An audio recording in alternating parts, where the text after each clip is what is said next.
You're listening to episode 181 of the D6 Podcast. I don't know anything more important in our society or in the kingdom of God than to help the church, help the family. Discipleship is not an event, it's a way of life. And one day it just hit me that discipleship at home was not about doing more.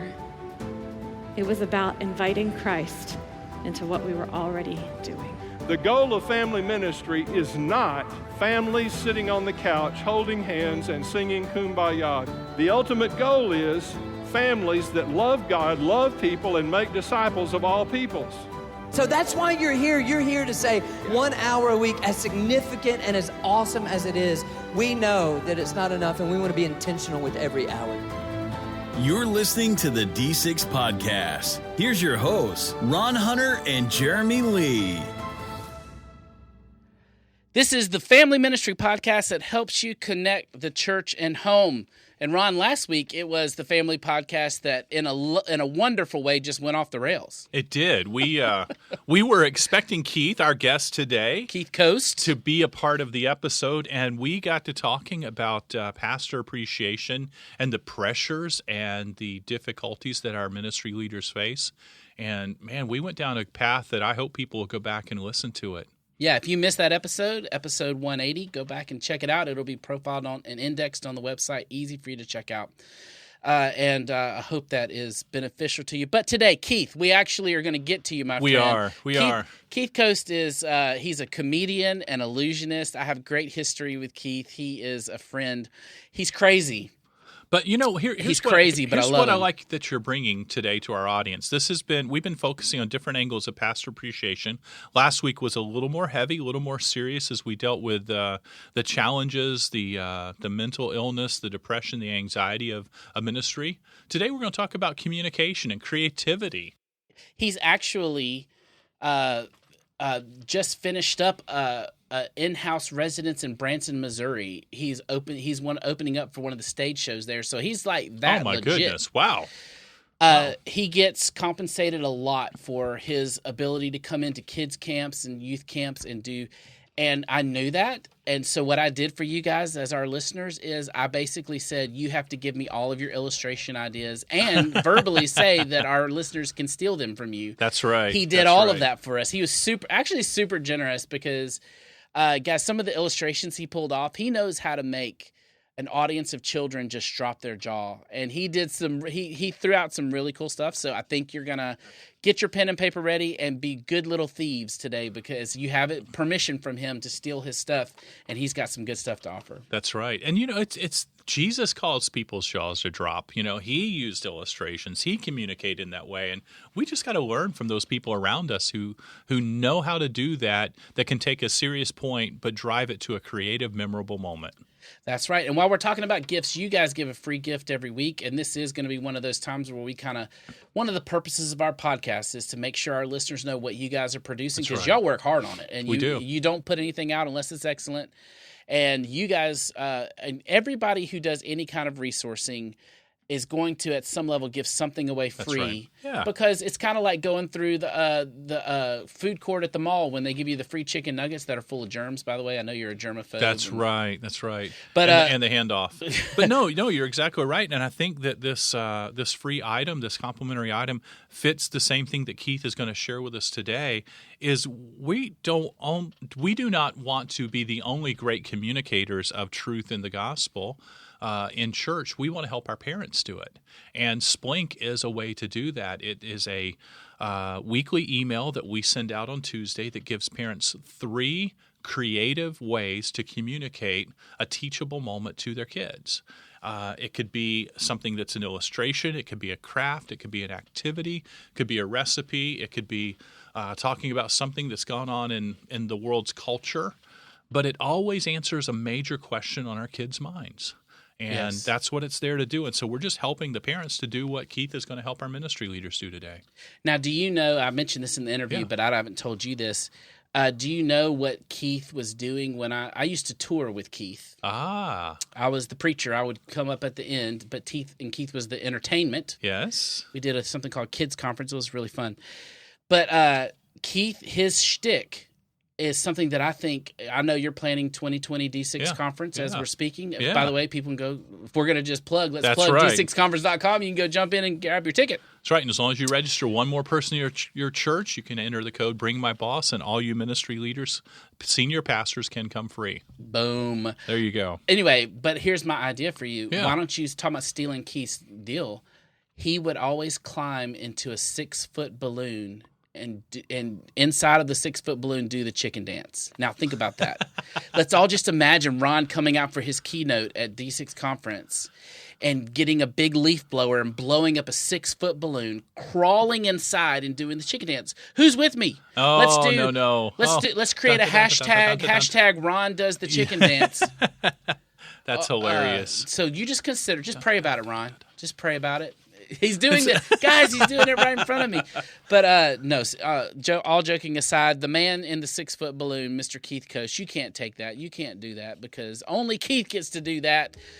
Keith, and you guys will love him. He's fun, and we'll be talking to him after the break. Keith Coast will be with us.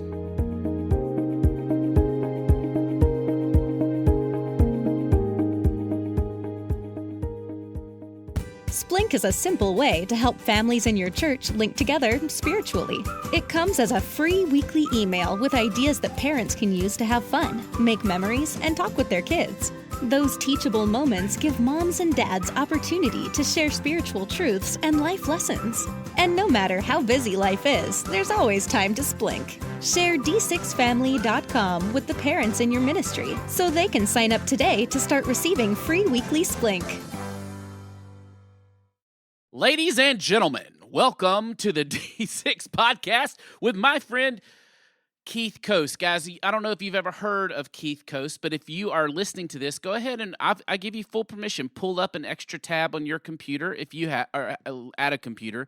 Now, if you're on a treadmill or in a car, just don't do anything but listen. But when you get a chance, go to keithcoast.com and you'll see exactly what I mean when I say this guy we're going to talk to today is hilarious. He is he calls himself a storyteller, entertainer, communicator, and professional goober nugget. I have many years of experience with Keith, and I can affirm that all of that is true. Welcome, Keith Coast. Thank you, Jeremy Lee. I feel like I should hire you to travel around and open up for me, man. I am a hype man. I can be, well, let's be honest. There was a season where I was your hype man. You were my hype man. I know. I was just going to say, I miss that. I miss, it's like you would introduce me and then I would just try to live up to the hype. And I think that's one of the reasons I've been so successful was that you were one of my first hype guys, Yeah, I don't know how many years ago now. It's been so long. It's got to be over a decade now. Yeah, for sure. Keith and I traveled. Those of you who, again, don't know, look at keithcoast.com. You'll find out. But Keith is a comedian / preacher / storyteller. He goes to churches. I know you do a lot of Upward banquets, you do a lot of camps, you do a lot of, but you're getting into more family entertainment. Right. You even told me that you're going to be doing a 6 weeks residence in Branson, Missouri, which I think in the area of Christian comedy, I think you might have, you're busting down barriers and doors. It's funny. I have a lot of friends that, do stuff in Vegas and LA and stuff. And so name dropper. Right. And and I'm like, Branson, I've been to Branson. It's just I don't know. I'm interested to see what's really going to happen because after I got booked for this, all of a sudden people start reaching out to me that I've known for years. Like, oh my gosh, we take our family vacation in Branson. We're going to come and see you. I mean, I've gotten at least a dozen or more people saying they're going to come see me on family vacation. And I'm almost scared of what's going to happen. It's I might have hecklers in the crowd or I know him, it's I don't know what's going to happen, but I'm excited. Yeah, man. It's the great thing about it is 6 weeks. I don't have to fight any airports, any traffic. I'm literally going to walk out, do the show, and then go back to bed. It's crazy. I'm kind of looking forward to it. There are so many things you and I could discuss. I mean, our history is long. Yes. It's true. But I want to talk today about using visuals. Children's ministers, youth ministers, age-graded ministers are really a big part of our audience on the D6 podcast. So, Right. and we're always in that field trying to figure out ways to speak the language of children and teenagers. And you use that universal language, and you use it, in my opinion, in two forms. You use concrete illustrations and you apply abstract truth to them. I want to talk about that. And, Right. and go ahead and start thinking about this. I would love to give them some ideas for visuals that they can steal from you. And then Get in line. Get in line. and then at the same time, just in general, using fun to capture the attention of kids and teenagers, it is the best way. It always has been. But some of us aren't like you, and they're not naturally fun. So we could use some fun coaching. So we want to get into that as well. So let's start with this. When I first met you, we started a thing called Kids Conference with Uncle Charlie Bancroft. We were rolling around town. It was so fun. Did a little tour. It was great. But your big shtick at that point was climbing into a 6-foot balloon. Like, let's be honest, Keith, when you began, that's what you were. You were you were the balloon guy. I know you have completely evolved and it's been amazing. But you used that visual and it was a cool visual. You had a teaching along with it, but it was also just so fun. So talk about, I guess, how you have used visuals in ministry and why that matters to kids and teenagers, why it helps them. All right. So I'm going to say number one influence was my dad. My dad was a pastor, still is actually, preacher. And you remember how old school preachers used to do the little kids sermon in the middle of the church service? They'd have all the kids come down to the front. Well, my dad used to do that. And my mom and dad actually kind of switched off. And they would do like simple little things. And I remember as a kid, I don't remember where my dad actually got it from, but he took an egg, hollowed it out, just like poking a hole in the top and the bottom and basically blowing all the yolk out or whatever. And then, but he had brought this egg out and he was going to crack it on a kid's head, right? Of course, they didn't know it was empty. And of course, like all the kids are like, oh my gosh. And then he cracks it on a kid's head, does nothing really cool. But I remember seeing my dad do that. And I was like, that was really fun, And then I worked with another pastor who basically realized that I had this knack for teaching with object lessons. And kind of through this, there was another guy I give a lot of credit to, a guy by the name of Malcolm Myers. He's a children's pastor up in Oklahoma City. He wasn't into magic or the carny stuff, like what I like to call the balloons and the juggling and the fire eating or whatever that I got into later on. But he would just have some sort of visual prop. And I just remembered just holding something like a chain or a baby diaper or something very familiar. It just really kind of helped to put a visual to that. So then fast forward a little bit, I go on staff with another pastor. His name was Bob. And Bob says, hey, I want you to come up with a children's message, basically kind of like what my dad used to do. He would give me his messages a month in advance, and then I would come up with a children's sermon for each one of those. And he says, I want you to take my message, condense it to 5 minutes, but make it visual and fun for everybody. And I did it, and it was fun. Everybody was digging it. But Jeremy, here's the crazy thing. What I realized is that 2 months later, you could ask him, hey, what did Brother Bob preach about last month? They couldn't tell you, but they could tell you what my children's sermon was about. And so I began to start to think.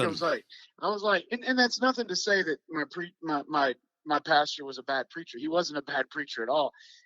The fact of it is this: people have a short attention span, and you and I have read the numbers and stuff. It gets shorter and shorter. I don't know if the attention span could get much shorter at this point, but it's like we're always trying to learn the algorithms of Instagram. I was like, no, we want 30 seconds. No, we want 3-second videos, right?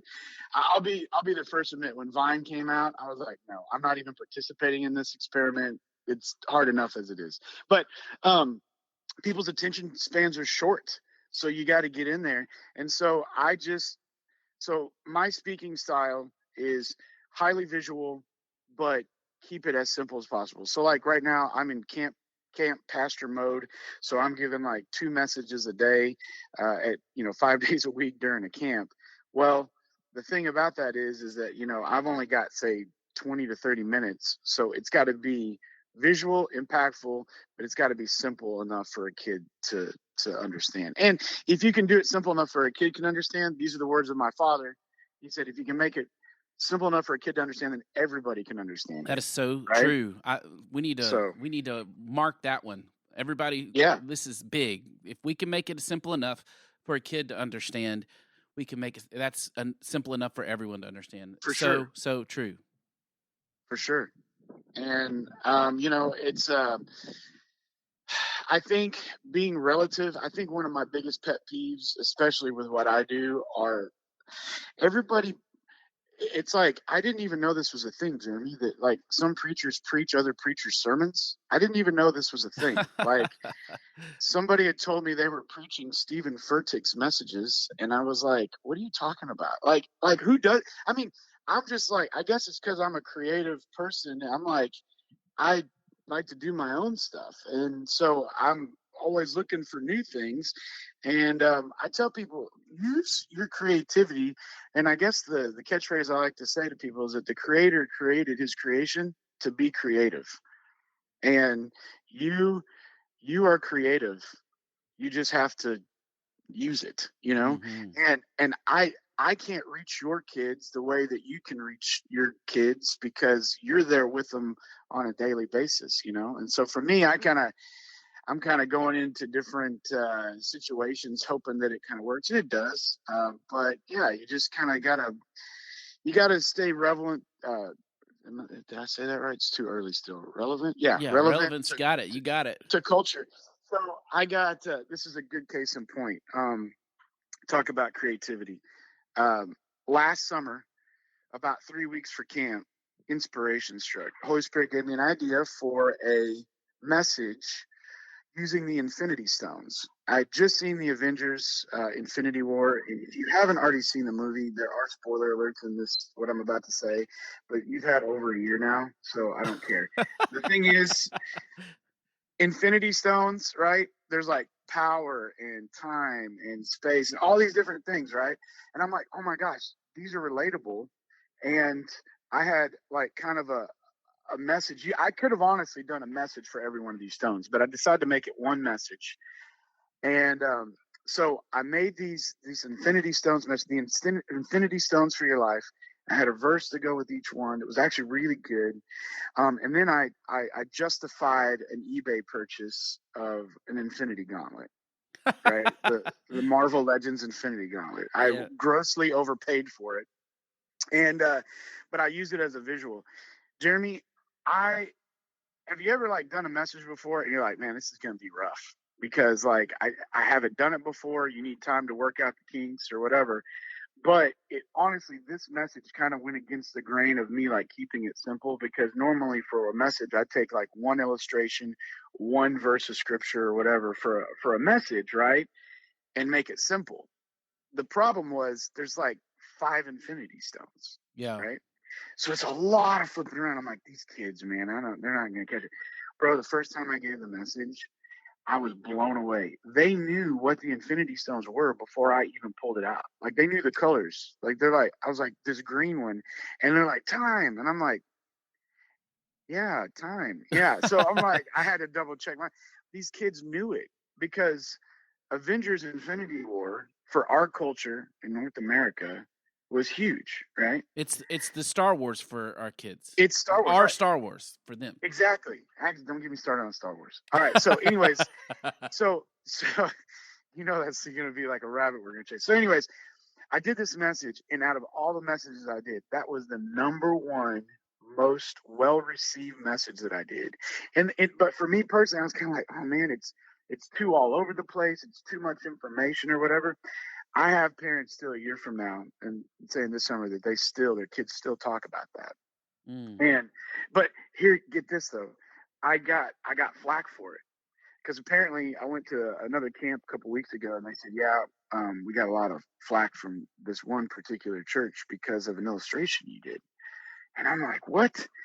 And they're like, yeah, because you made a movie reference to a movie that wasn't appropriate for kids. And so what are you talking about? I'm thinking like, did I drop a John Wick reference? I don't know, like, what did I do here?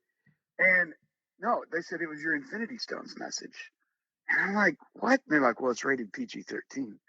And I was like, you got to be kidding me. I'm like, I get it. I understand the rating or whatever, but every one of them kids has seen that movie. And so I bring that up to say this. Just because you might not think that a kid should watch a particular movie doesn't mean that they're not going to, see it. You know what I'm saying? Mhm. And in our culture, Avengers Infinity War, I mean, everybody went and saw that movie. I'd say 95% of the people in that crowd had seen it. So the reason I bring that up is be relevant to your group because, I make a lot, and you and I kind of come from the same era. I drop a lot of 80s references in my messages, and those are not for the kids. Those are for the adults Mhm. because they're our age out there. And so, also know your crowd. If you're speaking to just kids or if you're speaking to teenagers or you're speaking to families, it's like, you got to take all that into effect. So, you look around and see what's going on right now, like as of this call right now, Area 51 seems to be a pretty hot topic, right? I mean, who would have thought 3 months ago, I should have bought an Airbnb near Area 51. Yeah. This is, I could have had it booked up. And here's the thing: things like Infinity Stones. I and this.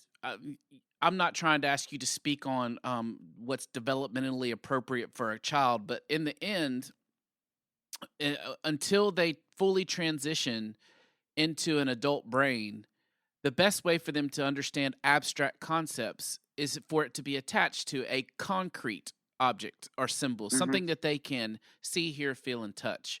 And and I love that you're adding this idea of if it's a relevant something that they fully understand, they don't have to work to understand that. So as a communicator, you can use that as a tool to help them understand that abstract concept. So because am I right? The things of God are the most important things, but you can't see, feel, hear, and physically touch God. I guess you can. I'm not trying to debate theologically, No. Well, but in the end, for a child, that's what they think, and so it's hard for them to understand. Look, yeah, and listen, like I only bring that up with say, like there was one church, probably one person maybe had a problem. I'm not going to try to bring up a bunch of stuff that's not, gosh, I mean, there's all kinds of things you could bring up. It's just like. Kids are, you try to find what the kids are into, right? Fortnite or Minecraft or whatever. And it changes so rapidly now. It's like, I just can't, you can barely keep an eye. Okay, good example, because you just brought this up. I talked about the other night at camp, it's frustrating that we follow a God that you can't see, that you can't touch. So what I did is I have a vortex cannon. As a matter of fact, I have a video of this on my YouTube channel, Keith Coast. It's called DIY Vortex Cannon, but it's basically an Airzuka made out of a big giant trash can. And if you're not familiar with it, basically it like shoots a vortex ring. You can't see it, you can feel it, and it can knock things off. Like I use it to knock a balloon apple off somebody's head or a styrofoam cup. It's really cool. And I explained to him that it's a ring of air flying through the air. You can't see it, but you just got to believe that it's there. That's so good. And I say, how do you believe in Wi-Fi? I believe in Wi-Fi. I can't grab it. I can't touch it. I can't put it in my pocket and save it for later. But it's the same concept. Then what I do is I put some smoke into the vortex cannon, and then I shoot smoke rings into the crowd. That's so good. So that's like taking an abstract idea but making it concrete, and that's how I do that as far as like trying to relate it. And so like for the Bible story that I would relate to that, Jeremy, is I use Doubting Thomas. And, Thomas was like, well, I'm not going to believe it, until I put my hands, Thomas was basically saying pics or it didn't happen, right? I'm like, you guys are messing with me, right? And this is just a funny side note. I said, okay, so this guy Thomas, he's had this nickname for 2,000 years. What is it, guys? So what is Thomas's nickname, Jeremy? Doubting Thomas? Doubting Thomas, right? Everybody at home listening, it was Doubting Thomas, not to a group of children. I said, what was Thomas's nickname? And they go, Thomas the Train. And at that moment, I realized, you're getting old, Keith. You're getting old. Because I was like, I was like, I did not see that coming. All right. So anyways, so I've been having fun with that. But, relate that to the story of Thomas and, and Jesus said, blessed are you because you've seen me, but blessed are they who haven't seen me and still believe, Yeah, But you have remember when I said ideas you can steal? You just achieved that for us. Thank you so much. you're welcome. Because Man. there will be steal it. messages spoken on that. And remember that whole stealing sermons thing you talked about? It's about to happen. Yeah. It's So, about to, I'm like, can I give you one more? oh, Just because I please. know we're running on time. So tonight, the message I'm doing is probably my favorite message of all time. And I'm going to tell you why, because it is the most reactionary message I have ever given in my entire life. Man. It's unbelievable. Get your pen and pencil ready, everybody. Honestly, Here we go. anybody can do this with a little bit of help, but I'm a balloon twister. I like to make stuff out of balloons, and so what better medium to teach kids nothing lasts forever, right? That's the hard thing about a balloon. You give a kid a balloon, it's going to last for a while, it's going to pop, it's going to deflate or whatever. Nothing lasts forever. So in this message, that's the point I'm trying to get across, is that nothing lasts forever except God's love. The grass withers, the flowers fade, but the word of the Lord will last forever. I also say God's love lasts forever, right? So that's the whole point of this message. So the whole time I'm sitting here making balloon dogs, and I make a banana, I make a flower, a palm tree, like a motorcycle, easy stuff. You can make easy stuff. Now for me to send it over the edge, beforehand, I spent about an hour making stuff like Tweety Bird, Roadrunner, Spider-Man, Iron Man, Thanos, out of balloons, and Olaf, okay? And so after I kind of make these little balloons, and I talk about how you can twist and shape these balloons into just about anything you want. It's the same way with your life. You can shape your life. You can allow God to come in and help shape your life and make your life something amazing, right? So we talk, and I show them all these big balloons. I leave Olaf for later. I kind of leave him in the bag. But, man, when you pull out a Spider-Man balloon in front of a group of kids right now, I mean, he's hot, man, Mm-hmm. Yeah. So they're getting it, right? So then I go to the story of the rich fool, the guy who said, hey, man, everything's going great. I'm going to tear down my old barns. I'm going to build new ones. And then I'm going to sit back, relax, and be like, relax, man. You've got the good life. And then God came in and said, you're a fool. You're going to die tonight. And then who gets all this stuff? And then Jesus, the point he said was, a man is a fool to gather up all these earthly treasures, but not have a rich relationship with God, right? So it's like, doesn't matter how much stuff we have. And there's nothing wrong with having stuff, but the point we're trying to make is that, like, if that's our main goal of motivation, like, we're just living an empty life, right? It's all about having a rich relationship with God.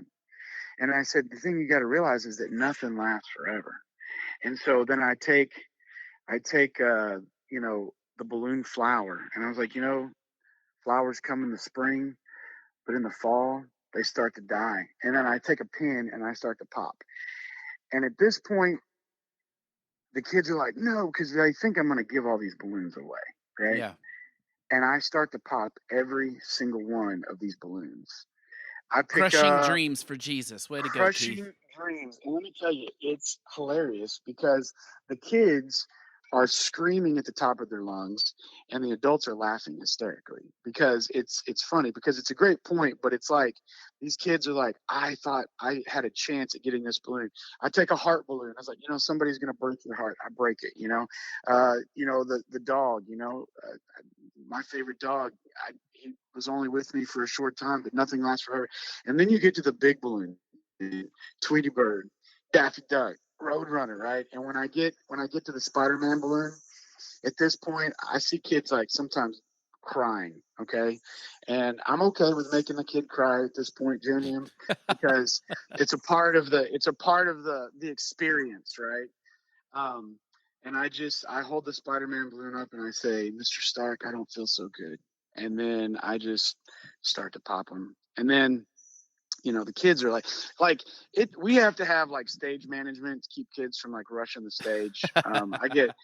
You can actually scroll through my YouTube channel, go see the hate mail I get, like, you balloon murderer, you killed Spider-Man. It's like, it's all there. The only one I had kids cheer for was when I popped Thanos. They thought that one was pretty cool. But I get through this whole thing and I get them all settled down. I'm like, guys, nothing lasts forever. It's like, I want you to remember that. It's like I could have given these balloons, but they would have eventually popped. They would have deflated. They would have withered. But I said, God's love lasts forever. And as I'm talking, I pick up the bag that I had, and then all of a sudden, Olaf falls out. I'm like, what's this? I got one more balloon. And this balloon is the cutest balloon I've ever made. I mean, it's an Olaf balloon. You can tell. I'm like, what better way? Who better to teach us that nothing lasts forever than a snowman, man? It's a snowman. He knows that nothing lasts forever. And then I pop Olaf. And then I tell the children to let it go. And then, it's good times. But wow, that, and I have so many people come up to me and be like, that was one of the most memorable messages. Like, I'll always remember that, and like it hits home. So the more senses that you can involve, see with that one, it's not just visual, but it's also, auditory, because you're hearing it, and there's people are screaming, and kids are standing up in their chairs and they're yelling, man. They're getting it's like a football game, man. It's like you're going to a sporting event, so the more senses that you can get involved in that is really fantastic. And so, I share that with you guys because you can do this. The more senses you can get involved, I could just keep going, man. I did a fruit of the spirit smoothie. We gotta go. I know. I know we do. So here's what I want. I want you guys to be challenged by Keith Coast to use a visual in your message this week, whether you're a children's minister or a youth minister. But Keith, the reason why I'm cutting you off is because I have to let people know about what you have to offer. Number one, if they go to keithcoast.com, you offer free balloon lessons there that they can go and learn how to do some balloons. They can learn all about your program. You have a YouTube channel. You have a podcast called The Woe Show, on there on YouTube as well. And then one of the things that I need to let them know about, me and you, we have done some crazy things in the past. We've sold flying monkeys together. You have sold shirts that says, if you pick your nose, Jesus knows, one of my favorites. You got in trouble for that shirt too. And then, but now you have come out with the Bacon Book. And and why would somebody not want to own a copy of the Bacon Book? So y'all check all of that out. Go to keithcoast.com. And evidently you need to go to Branson, Missouri and watch him as he's in residence. That's right. So, hey, thanks, Keith, for being here. I appreciate it so much. Anytime, Jeremy. Love what you guys are doing. Keep up the great work.